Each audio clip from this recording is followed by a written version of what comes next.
Hello, human. Hello, humans. It's in the afternoon here. Long damn day. Got all my chores done and heading back out to the coast, outbound. Anyway, wanted to natter on about pulse in time. So we find from various people like Nikola Tesla, even Aristotle, that vibration is a key. Tesla was really into vibration, and he kept alluding to it as, if you knew the secret of 3, 6, and 9, you'd have all the secrets of the universe, right? And he said that everything was frequency, which it is. So basically, I've had to do a lot of frequency work, studying mathematics on ultra frequency, ultra high frequencies, this kind of thing, because our old farts group is mostly busted up by the Russians at the moment. Everybody was kicked out of country and is out waiting some kind of resolution for their status to get back in. Or a couple of them have just said, screw it, it's not going to happen in a couple of years, so they're going off to other places. So one of the guys has gone off to settle in Turkey over near the Göbekli Tepe dig. So we'll get some information that way. But nonetheless, our usual meetings are all disrupted. Haven't had those for, geez, almost a year. And it's just gotten to the point where we can't convene, so because of the circumstances, and so we're all off doing other things. And so I decided to mess about with thinking into the pulse and its interaction with our manifestations here as matter. And so basically it works this way. The pulse itself is from whence we derive sacred geometry. Okay, so there's a pulse. It hits us 22 trillion times a second, and 22 trillion times a second there is a pause. But the pause has no duration. It has no time involved. So the pulse is time, all right? What we think of as time here in the materium is basically an after effect or a hangover of the pulse itself. So duration and all of the active properties of time that Kozyrev had identified back when in the 60s are all artifacts of the pulse itself. The pulse is time, and it goes 22 trillion times a second, and there's 22 trillion times a second of a pause. But here's the thing. Within the pulse itself is the mechanism by which sacred geometry arrives here in the materium. Okay, and that's all the Platonic solids, golden ratio, golden mean, all of that, right? So what happens is that the pulse creates all of matter. It's not really that the void destroys it, it's that the secondary, we'll call it secondary, but one of the functions of the pulse that we can identify that is different than the other function of the pulse is to destroy matter. And so matter is created and destroyed 22 trillion times a second. And the pause does not destroy the matter. What actually happens is the pulse itself creates and destroys, okay?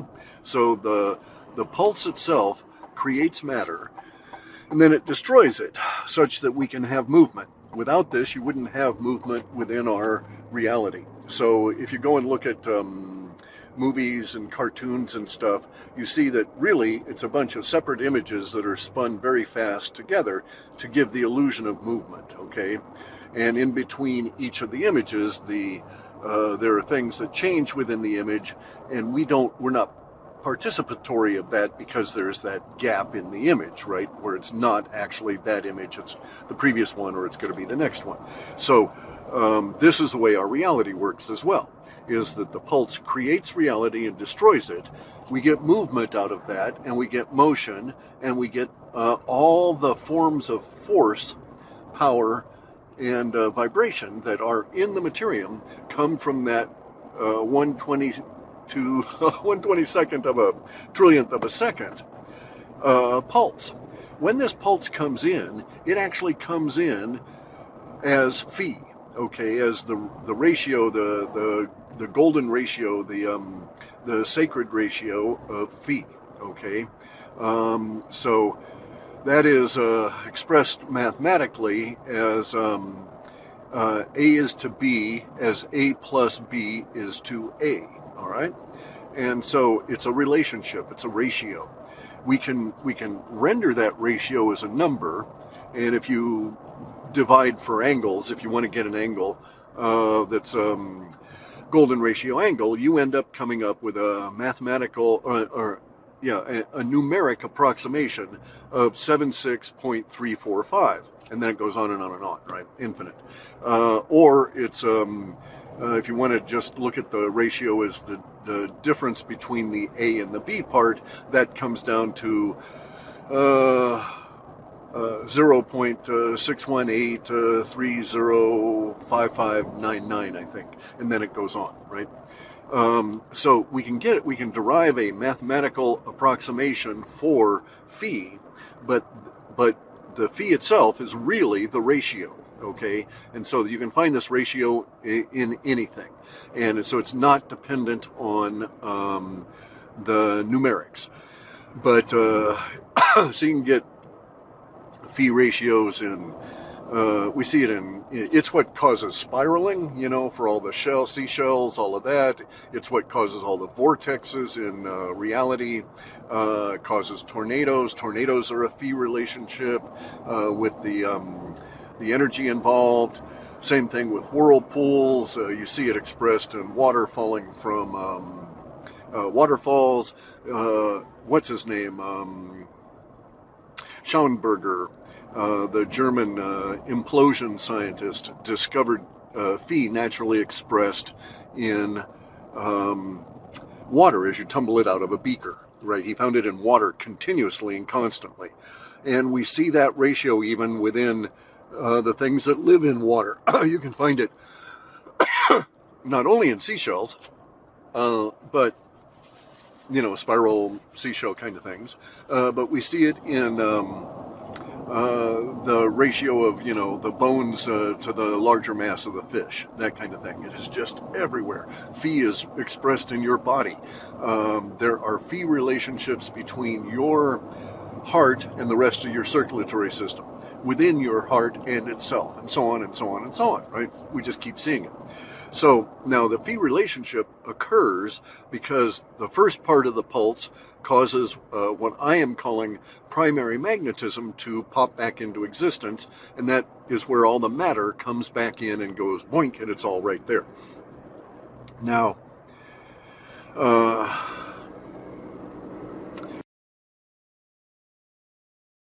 when the pulse in that 1/22 trillionth of a second, it does both of these. It creates matter and destroys it. And the amount of time and the amount of energy in both of those activities is the phi relationship. Okay, so it'll have a part. The A part of the relationship of phi is the creation of matter, and the B part is that part of primary magnetism that is involved in the destruction of matter. So the magnetism, that's primary magnetism, that gloms all the molecules together, pulls them all together, and then there's another part of that primary magnetism that blows them all apart. They become repulsive to each other, right? And it just instantly disintegrates all matter. And so in our brains, this shit's happening so fast, we're not aware of the voids. We're not aware of the pauses of the pulse. We're just aware of the after effect of the pulse in the form of time and energy. So all energy within the materium comes from this pulse as a residual effect, an after effect within the materium itself. And this is where it gets really, really hinky trying to describe shit, right? Because the pulse destroys matter, but it's already, insofar as our brains can conceive, it's already recreated that matter even as it has destroyed it, and there is this after effect that exists from each of those discrete points in the activity of the pulse. And that after effect is us being in the materium, aware, conscious, etc., and able to deal with these after effects in the form of energy. And we'll see that the phi relationship is all throughout energy. Electricity, any kind of gravitational forces, they even find it repeatedly within the strong and the weak forces in terms of their relationships to each other within the bogus Einsteinian quantum view of reality. Okay? And so this phi relationship exists at this fundamental core level of the materium. There is no other than consciousness itself, other than God, if you want to call it that, other than consciousness and universe itself, there is no deeper, no more primary, no more fundamental aspect of our reality than the pulse. So the pulse is our reality. And it's also our own cognition. It provides us with the energy in our bodies, and it just goes on and on and on. Now, it's really interesting for me to think about this because there's all kinds of practical applications of it. Just knowing that this phi relationship exists, for instance, as a martial artist, can help you out because you know that when the person is doing is responding to you or is attacking you or whatever, you know that they are involved in the phi relationship even if they are not aware of it. And so their attack might be the A part of the phi relationship, and you'll know that they'll have to go into a slight pause, which would be the B part of the relationship, and you could time your response to their attack to get them just as they're going into that part of the phi relationship that is the B component, so to speak, right? This gets really tricky, but there's all different kinds of uses for it. Musicians would use it, scientists would be, if they were aware of it, could use it in planning, experimentation, and so on, right? Astrologers could use it because it is fundamental to our materium. We can't get away from it. It's here constantly. All of my thoughts, my voice is even composed of phi relationships. And there's nothing we can do. We could not exist without them, nor could we create a situation in which the phi relationship, the sacred geometry kind of stuff, does not manifest because it all comes out through the pulse. So, knowing this, having this viewpoint of how reality decides to manifest itself and create itself, you could harmonize with this and use these things to your benefit, which I've done repeatedly throughout my life, continuously. Every time I get like bonus effects, it's all because I've been planning on and dealing with the phi effect within the sacred geometry and using it. Designing explicitly for it sometimes and that kind of thing. It's very valuable to understand the relationship of all of the forces in the universe and where they derive. And you can even then use this knowledge to amplify the forces on your behalf, such as the ki generation force in Aikido or Aiki Jiu-Jitsu, that kind of thing, right? Or even Zen meditation. So, for instance, your pulse in your body is an aftermath it's an effect of the pulse that creates reality. As such, your pulse has phi relationships within it. Okay, the diastolic to systolic relationship at any given moment will be expressing phi pretty much continuously. This golden ratio stuff is very valuable and to know and provide you with a level of solidity that you don't get otherwise. when you're designing and dealing with matter. So if I were dealing with matter, I always want to take advantage of the phi relationship. It's also harmonious. It, you know, promotes the feng shui in your house if you have these relationships expressed within your structure and that kind of thing. You'll find these, if you really want to go and measure everywhere and get really precise at it, you'll find that you will keep coming closer and closer to phi relationships wherever you look. So you can, on most, it's probably not possible to not discover it, but for instance in eggs, you know, the ratio of the diameter of the egg at its widest as opposed to the depth of the egg at its tallest point will be a phi relationship. So you can get a set of micrometers and start measuring eggs and drive people crazy. You know, so anyway, so you'll see it around you all the time. If you do design with it and use it, you'll be a lot more successful than if you ignore it and just sort of bumble along. Now, the phi relationship relative to time is subtle, discrete and distinct, and difficult to elucidate. All right, so Kozyrev discovered, quantified, elucidated, and illuminated the active principles of time. And he did these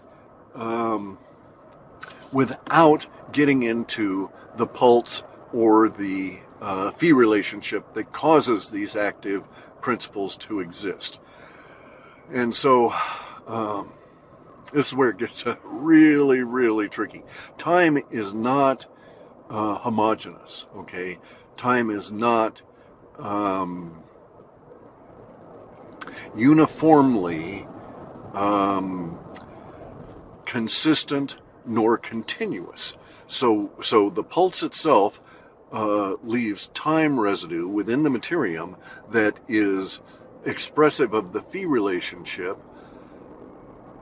and has within the lowercase t time, small letters time, in our materium, and has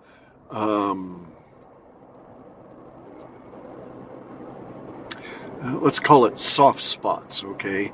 So time has active properties, and these active properties can be manipulated, and you can cause things to occur relative to time.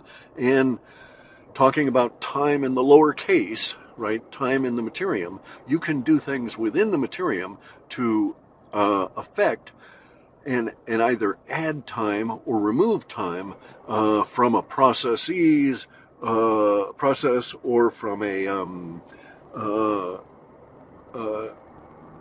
unfolding of something, okay? So there are things you can do to actually affect the amount of time that is affecting something, whatever it might be. Now, we cannot time travel. I mean, that's horseshit, okay? And these guys that Carrie Cassidy or, I don't know, 107 or Patriot Underground or any of these guys that will talk to you about interdimensionals, right? And that's a misnomer. I mean, they really shouldn't. I get pissed at them for using that word because that implies that these space aliens are coming from another dimension and putting themselves in our dimension where we have, the 3 dimensions plus our residual time. And that's not really what happens. They're in the same dimension as we are. They have length and width and height and weight and all of this kind of stuff and thickness. And they're around here with us. It's just that they are going through dimensionless travel to get here.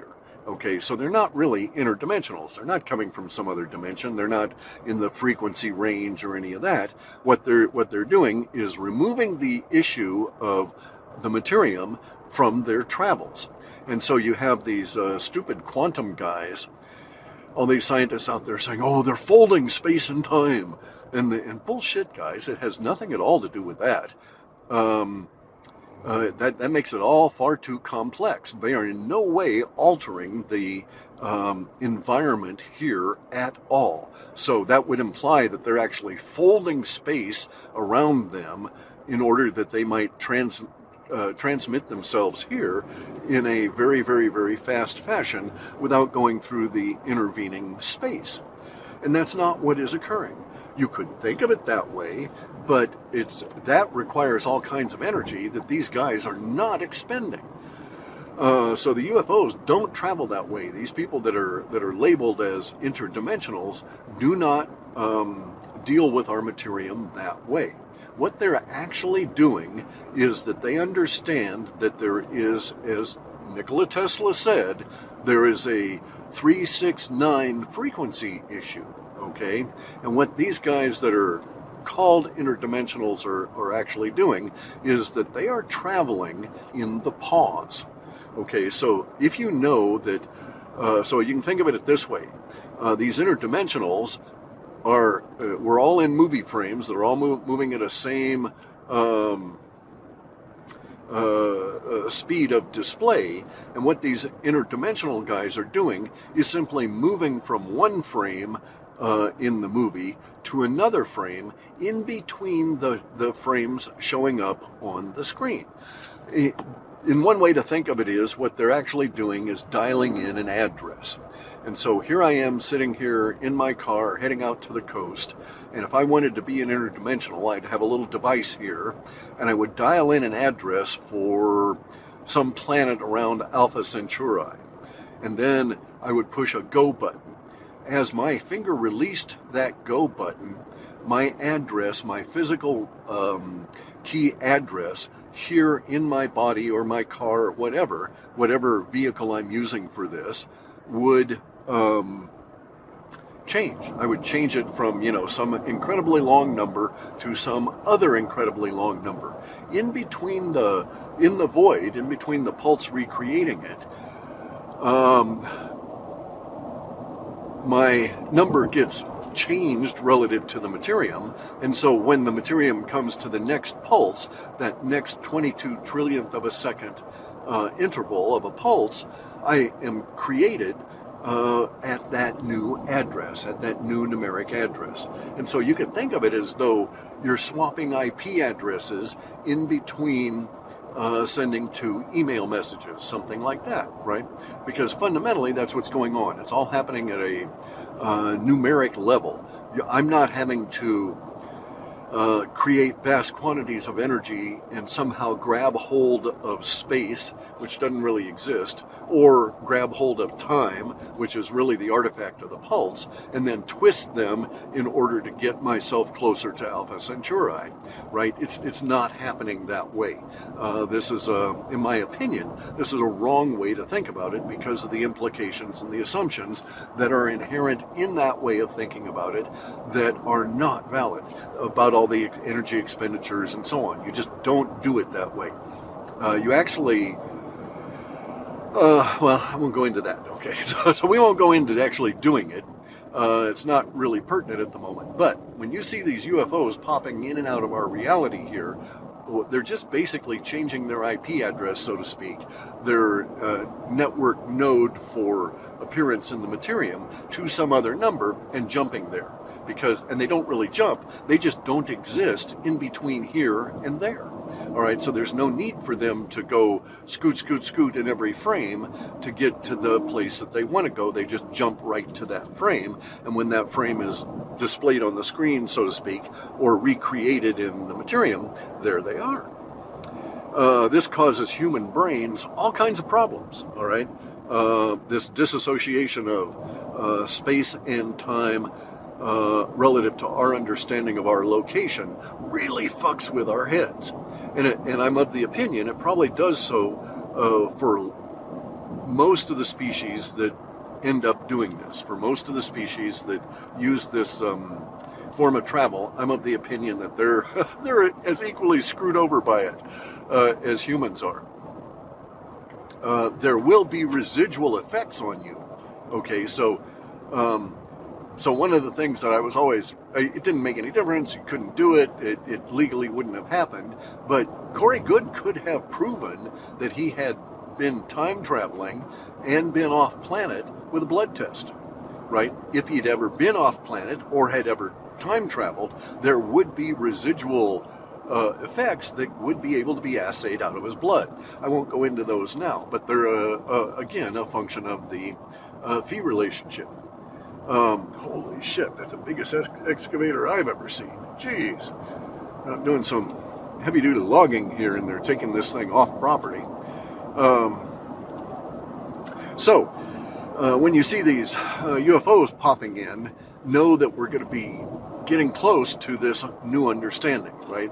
And so, some scientist guy will come along, he'll apply a bunch of numbers to it, they'll come up with a snazzy formula, and some kind of a phrase to encapsulate it all, and then we'll all be talking about ZPT, right?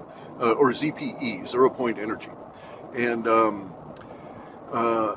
that's the sci-fi world. We're moving into this world. We're moving into it fairly rapidly. It's this sort of thing that provides us with anti-gravity and all kinds of other cool stuff. This is also hugely powerful. That's why the Elohim worship cult doesn't want you to have it, because then you're outside their control forever, and they can't do anything at all to you. So bear in mind that if you could shift yourself 1/1 trillionth of a second out of phase with the rest of the materium, it wouldn't affect your body, nor your mind, that kind of thing, right? You might be able to be affected by incredibly intense fucking around with radar level radio frequencies in the environment in which you were. But short of that, there's not going to be a whole lot in a material sense, in terms of, actual matter. So bullets wouldn't harm you. You'd gray sort of spot and fall to the ground, because it couldn't proceed further. It wouldn't harmonize. It wouldn't have the address for that location out of phase. It would only have the address for that location in phase with the rest of the pulse. And so if it's out of phase, it would be like running into some kind of alternate reality that wouldn't allow the bullet to enter because it wasn't synced up with its part of the pulse. Anyway, like I say, we're going to come into this new understanding of this over the rest of this year. It'll take them, 25 years if we even try and recreate academia. I expect most of the colleges and universities to collapse here over the rest of this year. They're going to try and use the Israeli, and this isn't going to go over. We're going to have all kinds of disruptions within the financial system as all of this stuff's going down. And one of the points of failure is going to be the university system. Now, this is really stupid on the part of the communists, because they need the university system to mind control people, to undermine their understanding of reality, shift them over to a communist view of reality, and then promote communism to them and make them energized to go out and do this. If these universities don't exist, if they all collapse, then there goes communism, because communism is driven by the long march through the institutions.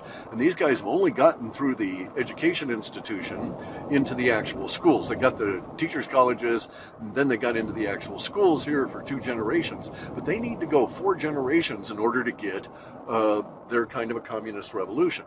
And these, anti-Israel,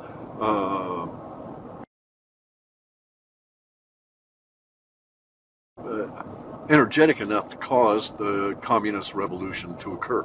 And now it's also going to be really causing problems for the Elohim worship cult, as all of the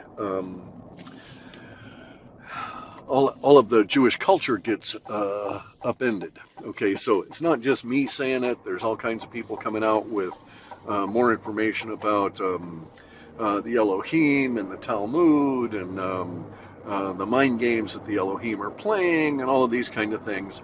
And it's really putting pressure on causing this big backlash. All of this shit's planned, okay? So all of this stuff is planned by the Elohim worship cult. But their problem is that things are at an accelerated pace ahead of their timing. So it's going to be very interesting 25 years here. Let's see.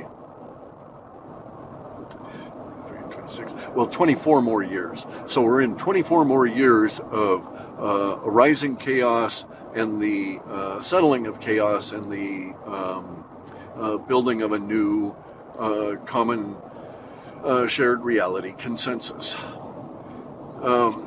Anyway, guys, it's going to be really interesting. The investigating the phi relationships and the energy involved will get you a long way towards understanding what's going to be emerging in sci-fi world. As we go forward here over these next few months, you'll see these things start to occur. You're looking at a 25 plus year process for these to unfold and be integrated into our social order.